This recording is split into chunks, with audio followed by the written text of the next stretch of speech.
Morning guys. Hey guys, ndicela uncediswa malunga netavern ekhala non-stop 24/7. Ananoma niyayivana kwi-background ngoku, ngiyabona ixesha ngoku ushota nje 4 minutes kube to 1. Asilali guys apha.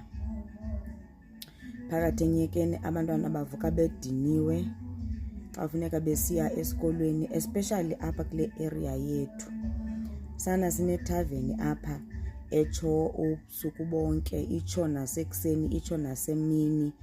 Ophangela ebusuku akakwazi uthi uzawufika lale. Niyayiva uba iyatsho ngoku. Ndicela uncediswa bethunana, ndise-Sterkspruit eMrhesi endaweni ekuthiwa kuseDontsi. Igama lethaveni ibhalwe Taspace, i-ownwa ngumfana ekuthiwa nguTsepang. Guys, amapolisa oko ndifikile mna ngoDisemba ndifowuna ifowuni amapolisa athi azawuza, ziba ninzi ii-event ezikhoyo apha ngoDisemba, athi azawuza kusapatrolwa kunanamhlanje. Into entsha ngoku endiyiqapheleyo into yoba akungeni kwa ezo calls ngoku, ananoba ifowuni bayikhuphile kwi-hook yayo, so aziphumeli kwa uphumela ifowuni xa ufowunela epolice station. I-liquor board yona sayiwhatsappela sancama, abaphenduli. Bathi nje phofu baphendule bathi bazawuthumela umntu kwakunge-17 December when we launched the complaint, but yabona nothing has happened. I-date namhlanje yintoni? yi-7 kaJanuwari.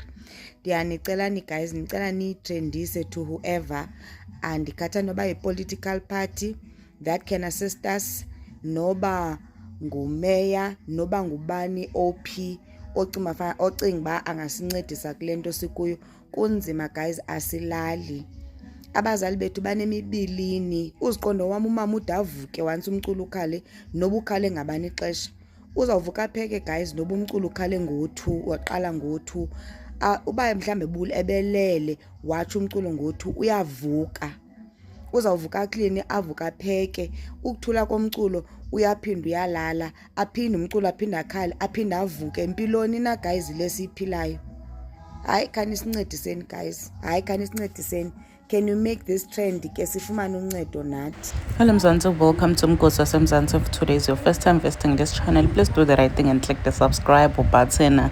Nangisisuthi ngalisito la uthi ithavena la ngahlala khona ihlezi nemsindo. So bathi ngalisito bamphakathi ukuthi bayende njani inkinga ngoba sebazamile kuyireport emaphoyiseni, but lutho okusitakala. Kuthiwa le thaveni uDigumba 24/7 akukho nje nakuphumula. Kulesiya sikomo uyasho ukuthi abasade nabo bamphakathi ukuthi kufanele bayende njani le nkinga. Abakhona ukulala, abakhona ukwenda lutho, balaba ngena ama-night shift, abakhona ukulala ngisho babe emsebenzini because dihlezi Digumba kuleya thaveni. Uthi noma ngabe sema-political parties noma ngabe ngibani lungakhona kubasida as imphakathi bangalijabulela kakhulu ulusito. Some people were admiring ukuba ne-strength kwalosisi nokuthi angasaba ngabe ligwala. Wakhona ukubuta forward ku-social media ayibike le ndzaba. Some were even saying ukuthi they are praying for her safety. Please do comment your thoughts down on the comment section. I'm signing out. Goodbye.